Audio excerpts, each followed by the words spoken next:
So you're mid-interview, and all of a sudden you're asked a question you've never seen before. Your mind goes blank, you're panicking, head is spinning again. Despite how much you practice and prepare, when you're asked a question that takes you off guard, you freeze. Does this sound like you? I'm Madeline, PhD candidate in industrial organizational psychology, and I research effective interviewing. I'm also a certified human resources professional and a job interview coach. I specialize in helping high-achieving mid-career professionals who are really struggling with interview anxiety.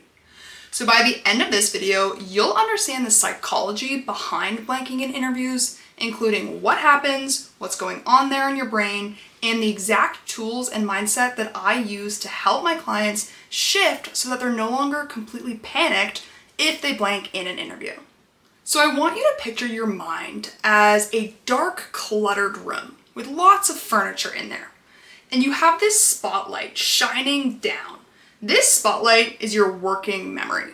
Your working memory is basically the info you're holding in your mind at any given time. So dates, stories, facts. So you've got this spotlight, but under stress, this spotlight is gonna narrow. So you can only see a very small portion of what's actually in your mind.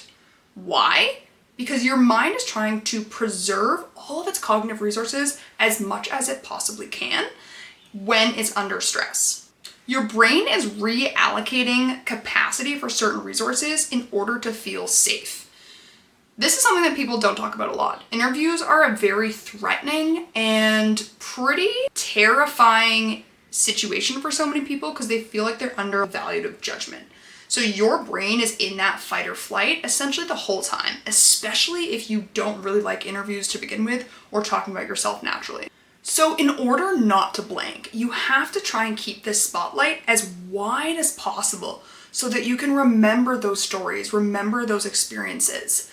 The issue that I see in a lot of high-achieving mid-career professionals is that they're actually parallel monitoring themselves during the interview. So what I mean by that is that they're evaluating their answer as they're sharing it. And the problem with this is it's like grading your test while you're still taking the test. So not only is this a huge drain on your actual brain working capacity, but how are you supposed to be responding as best you possibly can when you're evaluating how that response is actually going? So it's like a parallel conversation in your mind where you're sharing your actual answer, your response to the interview question, while simultaneously thinking, oh, he didn't like that answer, or why is that facial expression weird? He must not like me. And all of this is affecting your ability to think on the spot clearly, reasonably, and smoothly. All of these are evaluative thoughts that add stress to your working memory, causing you to blank out under pressure because you just don't have the resources. And so this is what nobody's telling you.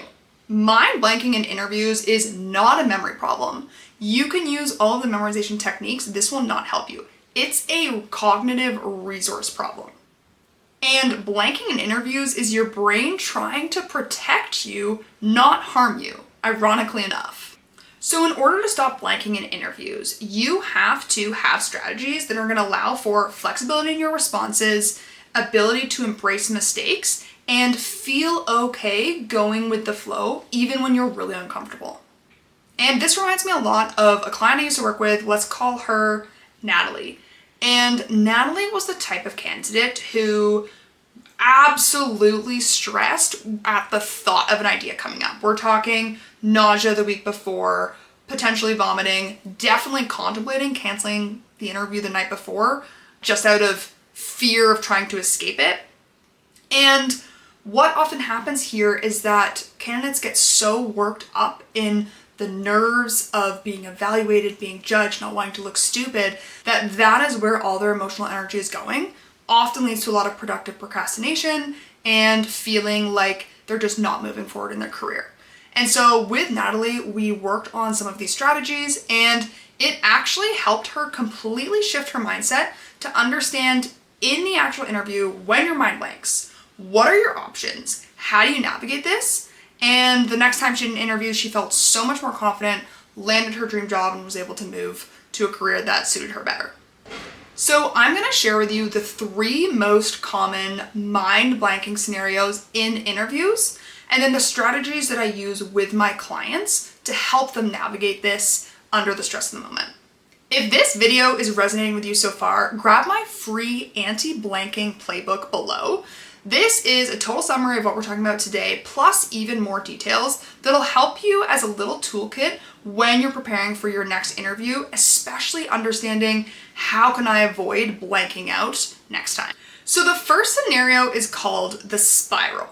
And this is when you know what you need to say, but the anxiety is completely taking over your ability to even formulate your response. All of a sudden, you start overthinking, monitoring your performance like we just talked about, and feeling that anxiety build on itself so that before you know it, you feel like you're actually about to have a panic attack.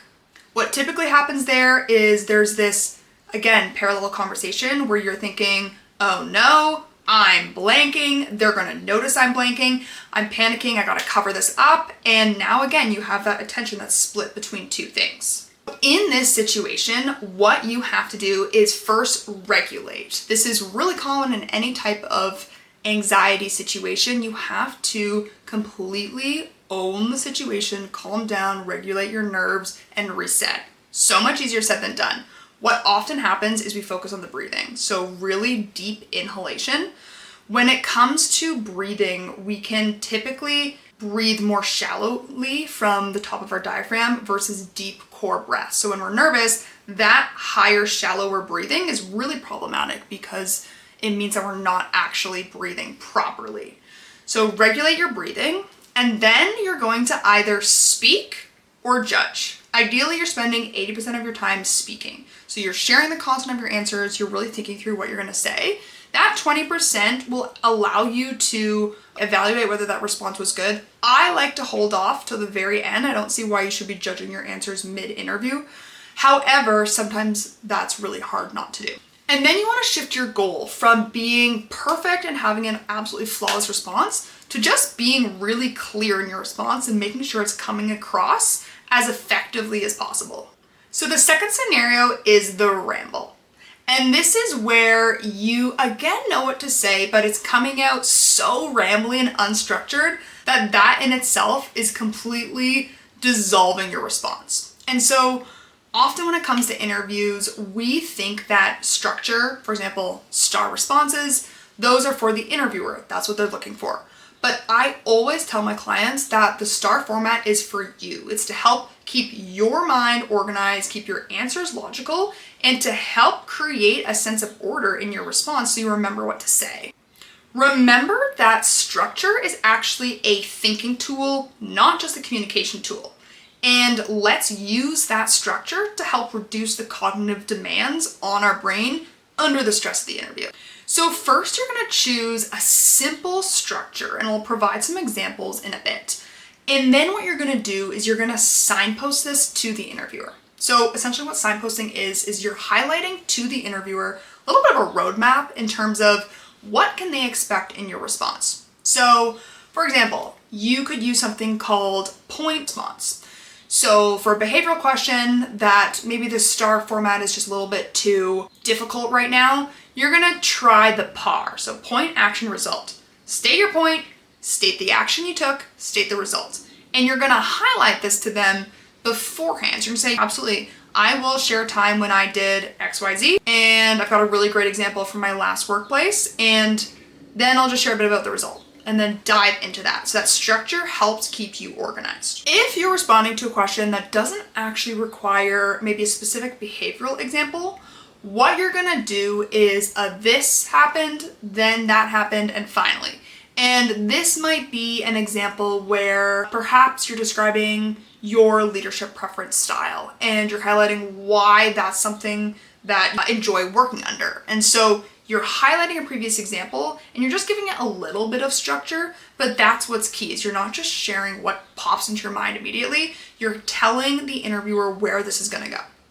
The third scenario is the freeze. This is the purest blanking mid-interview, what am I gonna do situation. So with the freeze, what you really want to do is just buy a little bit of time. And there's good ways to do this and bad ways. You can definitely say, that's a great question, let me think about it. The key you want to avoid is not saying this every single time because it'll immediately lose its effect more than twice. Another great option is to actually just ask for time to think. So say, I'm going to need to think on this. I'm just going to take a moment. You're taking back control and ownership of the room. A lot of candidates think that they can't pause and they can't actually think. But when you think about it, interviewers are asking you a question that's quite heavy, it's all-encompassing. Why can you not take a couple of seconds just to think about it, sit on it, and come up with the best response possible? So sometimes you're asked a question, it causes you to freeze, and the reason is because you don't know what they're asking. So it's not that you can't come up with a specific example, you simply have never heard this term, you've never heard of this concept before. That's when you want to clarify and reframe. And so what this means is you're going to clarify what they mean by this by reframing. So you're not saying, I don't know what this is, tell me about this. That's what you're not going to do. You're going to say, I'm unfamiliar with this term. Does this mean XYZ? Because you're then providing an example for them to go off of, hoping that they'll then actually give you a little bit more information. If they're nice, they might clarify and explain, oh yeah, it's actually similar to this. Or they might keep their lips kind of closed and not really dive into too much. But the key here is you're just dabbling with the question, working it a little bit, and then seeing if you're on the right track. If you're asked a question you don't know the answer to, because you don't have any experience, you want to bridge to something similar. So that is your best bet. I would never answer an interview question by saying, for example, someone's asking you, tell me a time when you had this problem, and you're like, well, I haven't, period. I would never do that. I would describe a parallel or similar situation and highlight why that is actually quite similar and a perfectly reasonable, acceptable answer. Lastly, you're asked a question you don't know the answer to, and you don't really know how to proceed. Treat it like a situational question. So situational questions are the hypothetical ones where you're asked to describe what you would do in this situation. That's going to be your key. So you're basically saying, you know what? I haven't had a similar example to this, but this is exactly what I would do. And then you're crystal clear in your response. That's different from just giving up on the question saying, I don't know. I haven't done it, haven't seen it, don't know what you're talking about. So to recap these 3 different mind-blowing scenarios, we've got the spiral, which is purely anxiety creeping up. And what you want to do is take back control. You're slowing it down with your breathing, 2 feet planted flat on the floor, body is everything, shoulders back, feeling really confident in your physical body, which automatically helps shift your mental side. Second one is the ramble, and this is where you try and find a structure that's going to help support, organize, and enable your thinking to be really clear, both for you and the interviewer. And then the third one is the pure freeze, and this is where you blank, you have absolutely no idea what to do, but now you know how to tackle a couple of those time saver, time eater, if you will, pieces so that you know how to think of your response moving forward. If you're a mid-career professional who's tired of dreading the interview, then you'll definitely want to grab my free anti-blanking playbook, which is going to help you stop freezing in interviews. I've spoken with over 50 high-achieving mid-career professionals, and this was the number one concern that came up of what do I do in an interview when I'm asked a question I don't know the answer to, and I blank, I freeze, it's all over. And if you want to go deeper on understanding interview anxiety, what that looks like, why we have it, this channel is for you. So like and subscribe this video for more.